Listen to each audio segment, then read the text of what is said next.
town with dreams they chase, here to share their wisdom, light up the place. From viral hits to the grassroots beat, T.H.A.T shows the boss where real lives meet.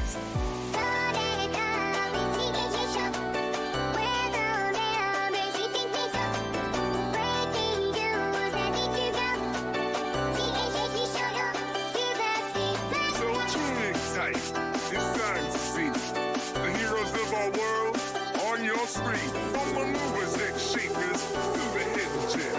T.H. shows the spotlight shining on them.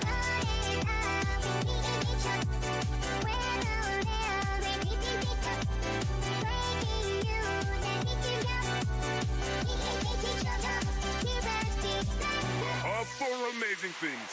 It's clear, bringing you the best all year. Welcome to the hub where fakes unfold. Community rock stars, their stories told. Mocking and geniuses, they take the stand. This is T.H. Show, we've got the plan.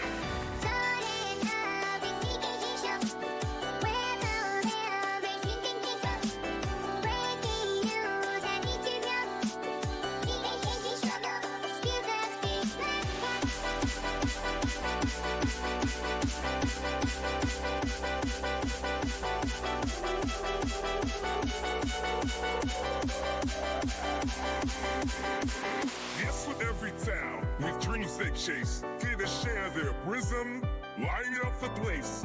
From viral hits to the grassroots beat, T.H.A.T shows the boss where real lives meet.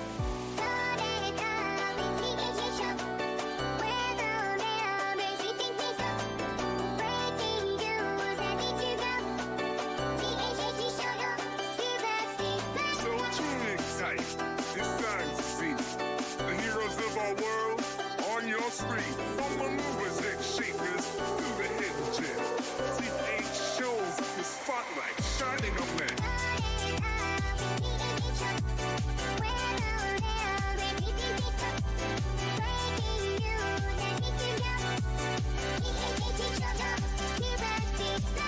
Up for amazing things.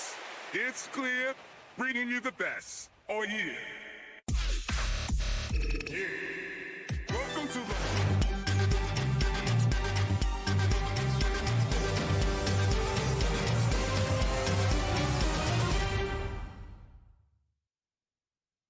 Hello and welcome to that show, The Hub for Amazing Things.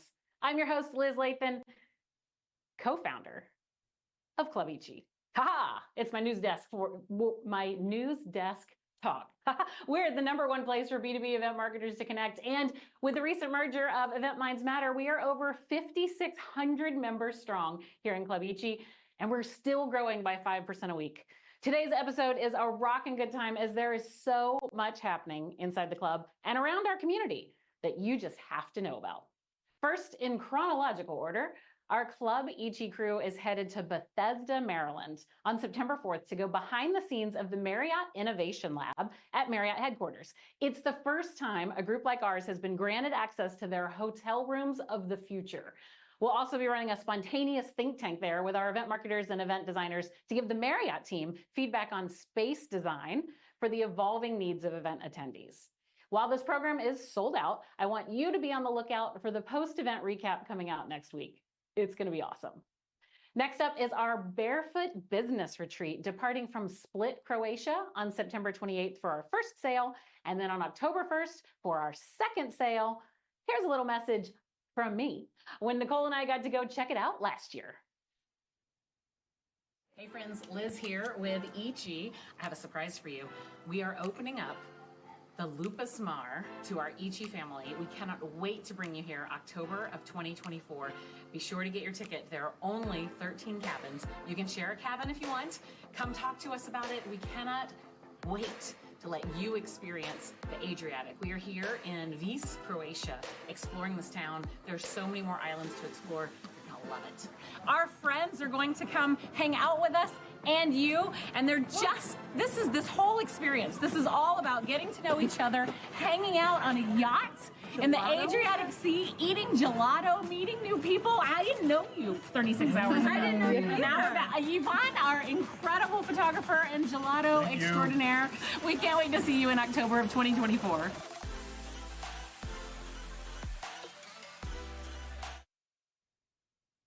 And then Nicole and I and a few others are flying straight from Croatia to IMEX America in Las Vegas, and we have so many exciting things lined up.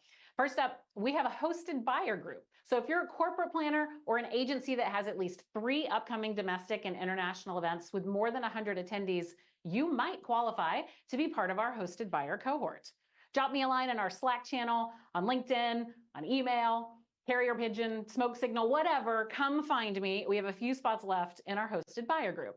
And on Monday, October 7th, Club.E.G. is proud to host the Corporate Focus content on Smart Monday.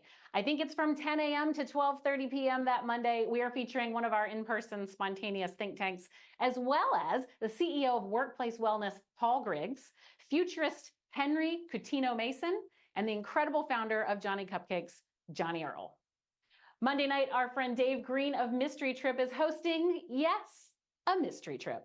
Brought to you by our friends at Glean In, Leanne Velke, Impact XM, Swoogo, and Shiloh Events. And then once the show floor opens up on Tuesday, you'll get to hang out with us at our community table conversations each morning and afternoon in the Innovation Hub. And you'll also, if you take the experience profile quiz when you register, if you turn up to be a seeker or adapter, you can join the Club.E.G. happy hour in the Marriott booth.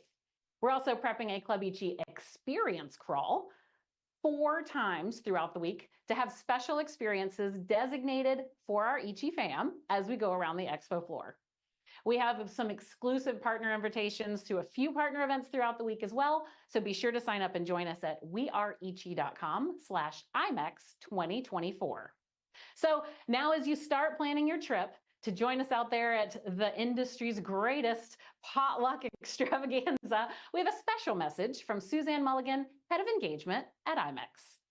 There is so much happening at IMEX America, so to make sure that you're totally prepared, be sure that you schedule your meetings ahead of time, check out the education to get your learning on, take advantage of incredible networking opportunities, and just stay booked and busy while also looking after yourself. Don't forget to pack some of the key essentials like a water bottle, but if you forget one, pop by Fill It Forward for a special IMEX branded one, or your running shoes if you want to take part in the IMEX run, and just make sure that you keep yourself hydrated and rested while you're on site. Here's a packing list from a couple of my colleagues to help you along the way. See you in Vegas.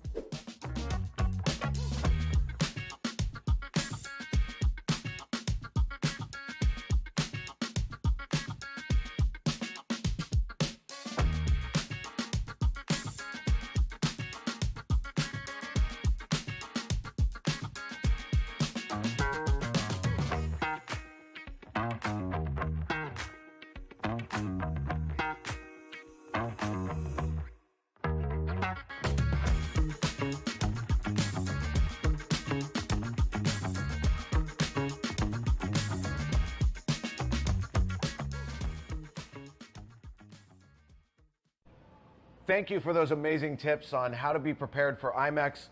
I hope to see lots of 6 feet teddy bears stuffed into people's luggage.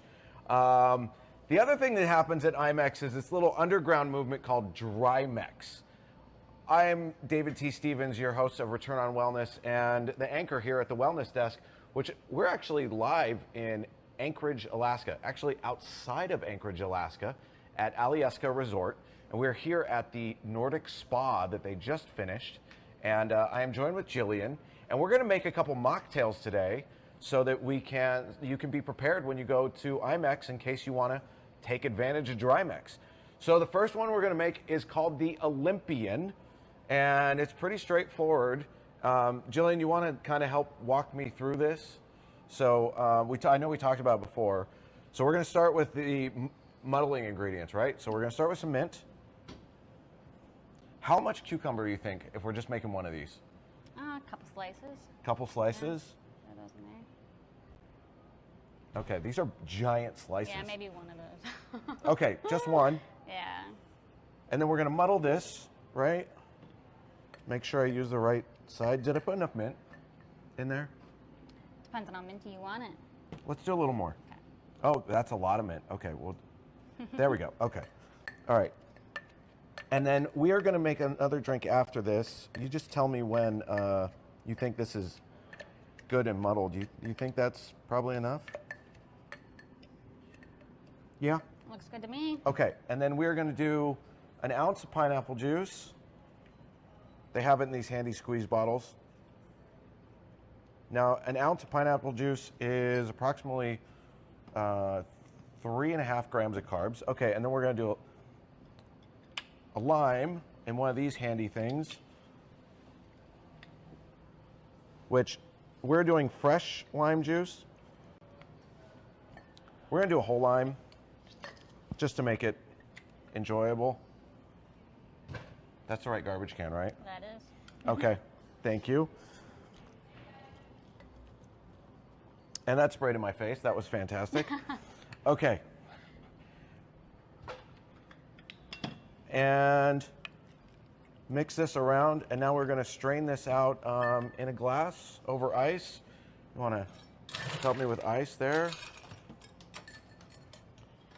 Awesome, let's see if I know what I'm doing here. There we go. That's all of 25 calories there. And then you simply Top of soda. backfill it, yeah. And then I'm gonna do a little lime wedge here. While you're Like a doing mojito. that. Yeah, kind of like a mojito. It's like a pineapple mojito. Yeah. Little slice. That right there. Beautiful. Little sprig of mint. little mint. Okay, beautiful. Okay, that's the Olympian drink number one. The next one we're gonna make is a refresher of some kind, right? Yeah, we're gonna do the rehydration refresher. Okay, which, Like that. in case you aren't participating in Dry Mex, you might need this the next morning. All right, so it is 1 ounce of orange juice, Nice. an ounce of lime juice, and we're gonna go 2 ounces of coconut water. Lots of rehydrating factors in coconut water. That's the rehydration right there. Go. Okay, now what happens next? And we're gonna throw some ice in there. And then we're topping this with soda as well. Give it a mix. That's amazing. then Super we're low gonna- calorie. Throw a little salt in Oh, there. and salt. All right, I'm gonna try that. You know, here's what we're gonna do. We're gonna swap. I'm gonna try yours. You're gonna try mine, and we'll say what we think. So, there's yours. Thank you. Cheers. Cheers. Thank you, Jillian. What do you think? That's fantastic. Should be on the menu. I think so. Maybe? Maybe Okay. next month in September. Okay. All right. All right. This is delicious as well. Love it. All right. Back to you in the studio, Liz, and we'll see you all at IMEX. That was awesome. Those drinks look epic, Dave. I hope everyone is thinking about how to make happy hours a little more inclusive for your attendees. Topo Chico is great, but an Olympian is way better. Let's shift gears to some more serious topics. Event tech is always a topic of conversation around here, but as budgets get tighter, teams get smaller, and productivity is at the top of the priority list, we wanted to gather some industry CEOs of technology companies today to find out what's driving the market as we move into this busy fall event season. Back as the host of our Couch Conversations is none other than Trace Morgan. Hey, Trace, who'd you bring with you today? Hey, Liz. Today, we're bringing that CEO energy to the couch conversation. We have 3 MarTech and Event Tech CEOs joining us. First, we have Bharat Pharma, the CEO of Zettel. Next, we have Mark Granofsky, the CEO of G2 Planet. And finally, we have Chris Carver, CEO and co-founder of Session Board. Welcome, one and all. Let's dive right in. A few days ago, I learned from Club Ichi's Liz Lathan that the MarTech 5000 is now over 12,000 companies. Amazing. Wow. Bharat, let's start with you. How do you think we event professionals should approach evaluating technology solutions at this point? I guess it really starts with like the use case itself, whether as in terms of like whether if you're a B2B company, whether if you're doing like a user conference or if you're doing like field events, webinars, I guess it really starts with your use case and your needs. And I guess it's like, as in of course, like we don't have like 8,000 companies in the event tech space, but there's tons of them. And I feel like it's just like I feel like any other technology is just really hard for like any one technology provider to be solving for like needs of like for every use case and every segment out there, right? So I guess it's just really important for you to understand like which event vendor or which event tech company kind of fits your needs. So I guess the questions that like it all starts with like, are you a B2B company? Are you an association? And what your use case is, and kind of start off from there. Love that. Focus on the use case first, for sure. Mark, when should marketers buy off the shelf versus creating a custom built software? Uh, I think there's a preference to always buy off the shelf if you can. It really depends upon every situation and circumstance and what your experience has been historically in dealing with software. By default, ideally you'd buy off the shelf because it keeps your costs down. But if it doesn't service your needs or depending upon what you've used in the past, I think then it makes sense to open things up and really go back to your requirements, that definition of what it is that you're looking for, and see where it maps. Ideally, you could do both. Can you find a solution that's predominantly off the shelf to keep costs down, but is architected and the business that services the software is constructed to be able to give you personalization or customization if you need it? So it really does depend on each situation and circumstance, Trace. And really, I think most importantly is the provider and what they can bring to you past the capabilities that are offered out of the box. I am a huge fan of both, let me tell you. Yes, and is one of my favorite answers. So I love that, Mark. Thank you so much. Chris, when your software is specific to one element of the program, what do we need to consider in terms of APIs and system integrations? Yeah, I think there's a number of things, but without sounding too obvious, the first step is really identifying that workflow from system to system and really understanding what that's going to be and what you're going to want out of it. Number two, I would always say test the integration. Number three, I think it's so critical to map the specific data points that you want to go from one system to the other. And number four, I think people often on the event side forget about this, but with integrations, it's very tough to deal with last minute changes. I mean, the system should be able to handle it, but when you're trying to really make unique changes at the last minute, that's usually when I've seen integrations go awry. I love that. 4 steps. Document the workflow, test, map the data, and look into your crystal ball to prevent last minute changes, because I think we all know how that drives up the cost for sure. My last question, let's just go around the horn. We'll start Mark with you. Tech is so complex. Who on the team should be responsible for implementing all this? Well, there certainly should be an identified resource. And really, it depends if you're trying to solve for a point solution for a project or you're looking to implement a system with refined workflow. So depending upon the complexity of what you're really trying to do, but regardless of what that is, there should be an identified resource or individual on your team that serves as the point person, whether that's an event tech role. We're seeing that role emerge more and more in organizations. If an organization doesn't have an event tech role, maybe there's an event marketing ops role that could service in that capacity. Certainly the marketing ops kind of person or team could come in and help out. But just like anything else in life, to have responsibility and a person to go to. And if they don't know the answer, they can shepherd that question off and find the support and coordination of the team internally. But I've seen many projects fail and stutter because they don't have a point person to take the responsibility forward. Yeah, that's a really great call out. Chris, what about you at Session Board? Are you seeing a different makeup internally on the project teams that you're working with? Yeah, I'd say two things. Implementing any tech solution is always a change management process. So having that quarterback, like Mark said, is really critical, but also making sure that there is a cohort of individuals at every step of the way, from the higher up decision-making points down to the actual users have a say in the process. I think it being a team effort is so critical, but somebody's got to own it.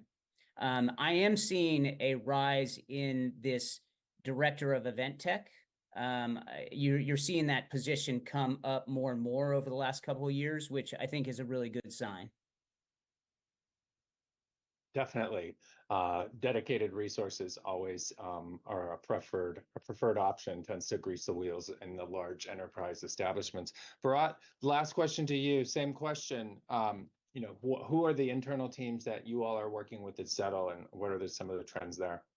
Yeah, so I'd say there are two teams usually. One is the team, which is the events team, which is run by the head of events. So you can think of them as the users, right? The folks that are responsible for implementing the solution, using the solution, and using the solution to deliver the outcomes that they need to drive.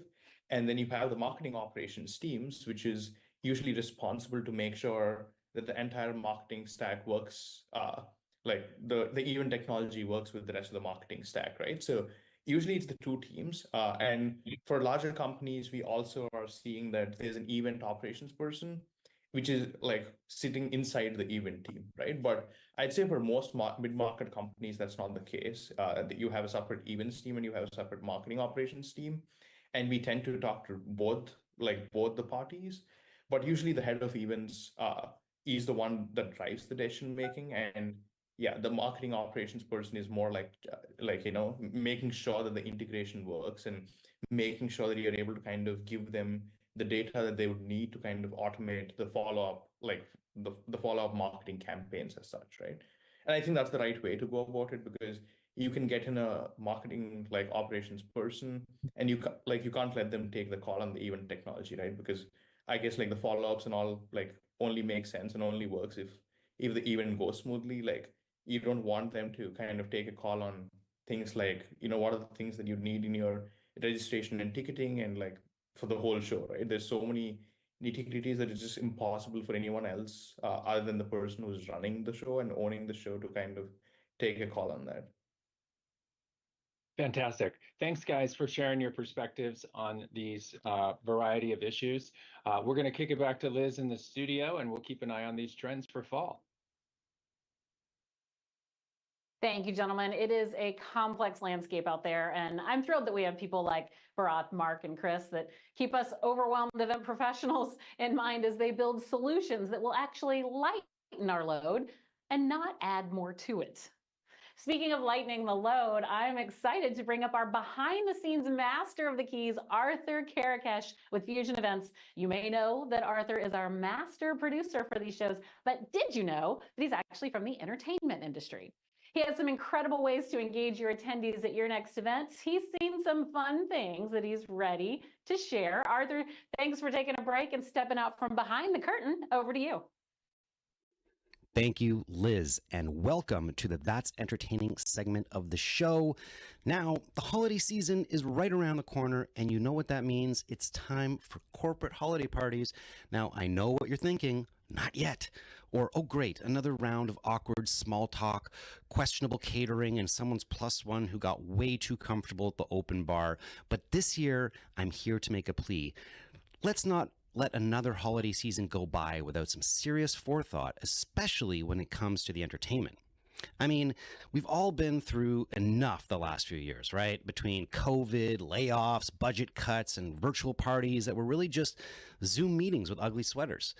We can't afford to phone it in again. The stakes are too high, folks.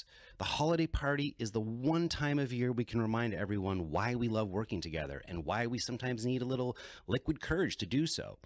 But here's the thing. Entertainment is often the afterthought, the, oh yeah, we need a DJ moment that happens 2 weeks before the event. And then what do you get? A DJ who only knows how to play the Macarena on repeat, or a band whose biggest hit was in 1994. We can do better. And this got me thinking, what if we had a way to test our holiday party entertainment options, like, say, a giant A/B test? What if we could see what works and what doesn't before committing to a single potentially disastrous choice? Well, lucky for us, we've just had the world's greatest A/B test for event entertainment happen right before our eyes. Two massive events, each with their own approach to entertainment. And let me tell you, the results are illuminating. Let's call it Event A and Event B for now. Event A brought out the big guns, Stevie Wonder, John Legend, Pink. It was like they opened the event with a concert that could sell out arenas. You could practically feel the good vibes through the screen. People were dancing, singing along, and let's be honest, probably texting their friends like, OMG, you won't believe who's performing right now. And here's the best part. Event A wasn't just about what the organizers wanted. It was about making the attendees feel like they were part of something big, something special. It was an event designed for everyone to enjoy, from the VIPs to the folks in the back row. Then there was Event B. Event B had Kid Rock. Now, don't get me wrong, Kid Rock has his moments, but those moments are usually in a bar at 2 a.m. when everyone's got too much alcohol in their system and nobody really cares what's playing. So Event B felt like it was designed with one person in mind, the boss, who insists on bringing back the good old days when Sweet Home Alabama was the height of cool. The result, an event that was more about fulfilling a nostalgic fantasy than actually engaging the people who were there. Event A was a masterclass in how to keep an audience engaged, something every event professional dreams of. You could feel the rhythm, the energy, that I'm actually going to enjoy this vibe that we all strive for in events. Event B, well, it was like someone threw a wedding and forgot to invite the band. Or worse, they invited a band, but the band only knows the chicken dance. Let's take a look. Maintaining order during the roll call is extremely important. Iowa, 40 delegates. Dude, you gotta do it. Ladies and gentlemen, we are here tonight to officially nominate Kamala Harris for president. Donald J. Trump. Five, get loud, another round of shots. T.H.A.T, turn out for what? Oklahoma, 43 votes, President Trump. We're not going back. We're not going back. West Virginia, 32 votes, President Donald J. Trump.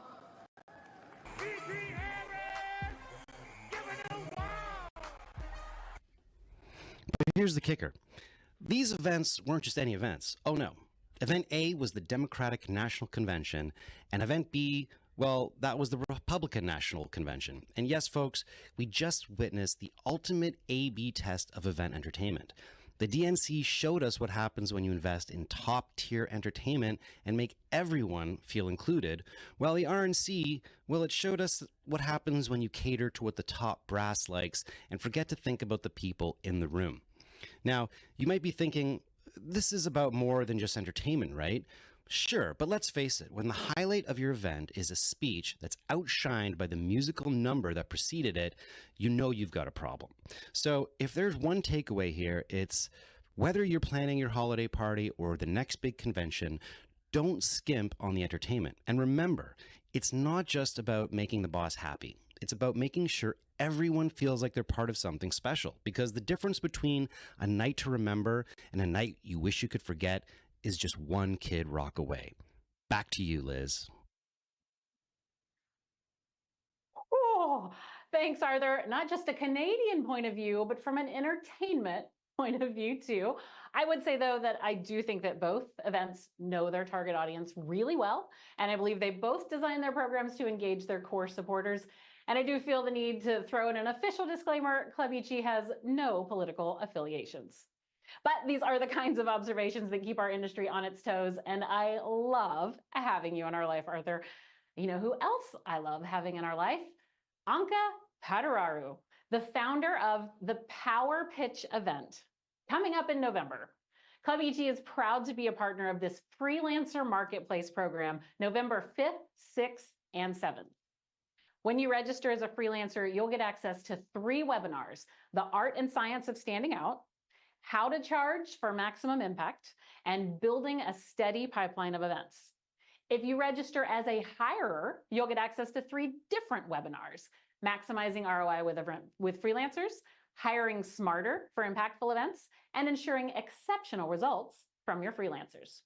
Then for those 3 days, November 5th, 6th, and 7th, you'll have the ability to set one-on-one appointments to connect on actual projects.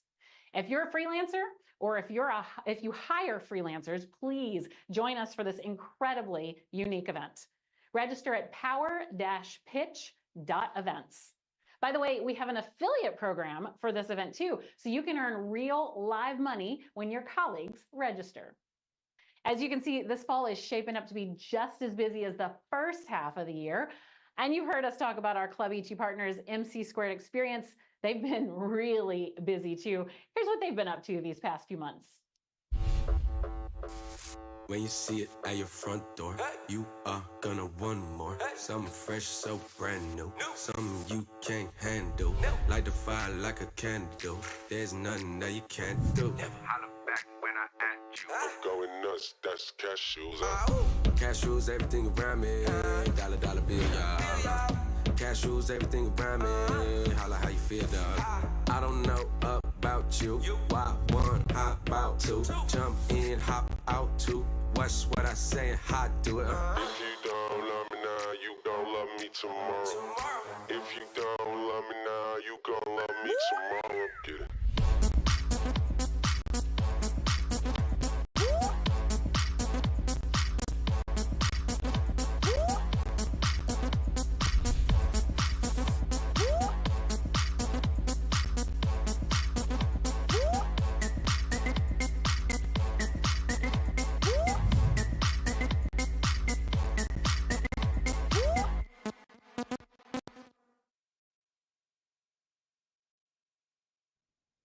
I get so inspired seeing the incredible work that our partners and our friends are doing. But that's not all that's happened in the first half of the year. As we look into the rearview mirror, I have our resident data geek here to back me up. It's been a whirlwind of normalizing the last couple of years as attendee preferences have quite obviously evolved. So live from the Insights desk, we're back with Brittany Haggerty from VivaStream with some knowledge bombs on what kind of session formats have been resonating with attendees. Thanks, Liz. So what types of content do attendees prefer? To answer this, we looked at data from 2023 and 2024 in-person corporate events and looked at session ratings. Nearly 100,000 ratings we looked at, and these were typical session rating questions like, how would you rate this session on a scale of 1 to 5? Rate the value of the content. The overall content was valuable. You get the point. So what did we find? Well, overall, Ask the Experts was the session type that came out on top. Ask the Experts is typically a personal interactive type session, very discussion based, as are brain dates and meetings, which was the second most, not popular, but received the highest ratings. So if attendees really like this smaller and interactive session type, it is a little surprising that roundtables ended up at the bottom of the list, which you may have noticed. One thing to keep in mind is that not all events have every session type. Roundtables aren't always present at corporate events, especially technology events, and most of VivaStream's data is based on technology clients. So it is possible that some of the events, the roundtable data was focused on a smaller group of events, and maybe there was something about those events, like even how the roundtables were moderated, that led to the lower rating. But overall, it's clear that the smaller, more interactive session types were preferable. Now, what if, and Liz, hope you don't mind, I'm borrowing your what if, what if we break it out by demographics, such as job role?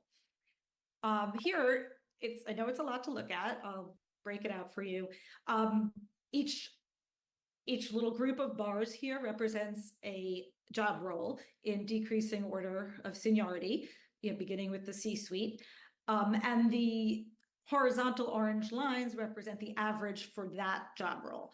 So what jumps out here slightly is that the directors and above seem to have a strong preference or stronger preference for Ask the Experts and meetings than do their counterparts. And managers and below, while they have similar preferences, they tend to rate the content more evenly, the session types. So if you look at the little rainbow of colors for individual contributors and managers, more of them hover around that average line. So that's just some food for thought, insights for today, and we look forward to bringing you some more insights in the future. I believe Nicole is up next.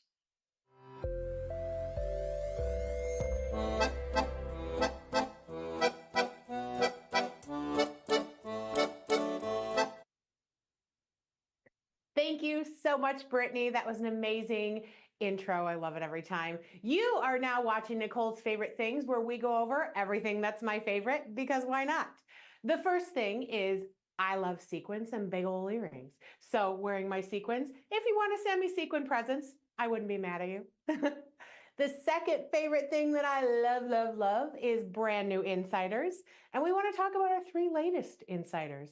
We have Joe Fetterbush, Zara Matson, and Katie McIntyre. Welcome, welcome. We have a few after that, and we're just so excited to welcome you guys. Maybe I might pop some of those in our next episode as well. My next favorite thing, and maybe this was your favorite thing too, was the Olympics. I am obsessed with the Olympics. And so I want to talk about my 3 favorite parts, which first was Celine Dion. Can we please, round of applause for her after her illness, to see her belt those lyrics like a champion on the Eiffel Tower. I mean, I had goosebumps.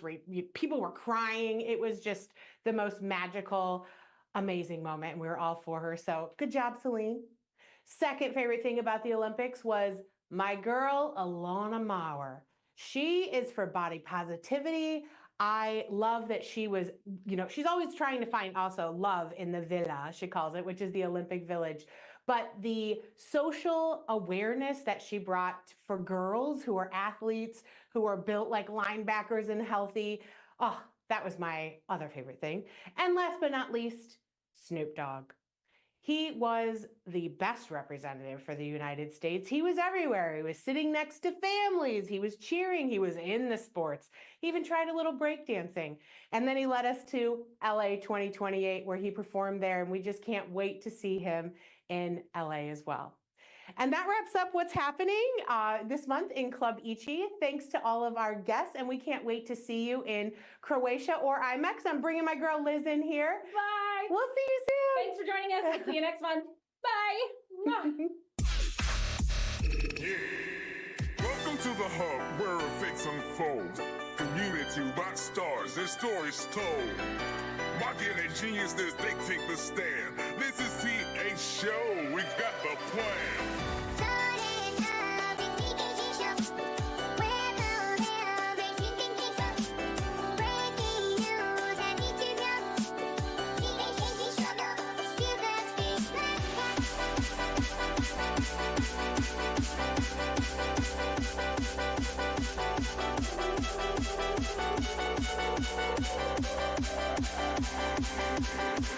Yes, with every town, with dreams they chase, here to share their wisdom, light up the place. From viral hits to the grassroots beat, T.H.A.T shows the boss. We're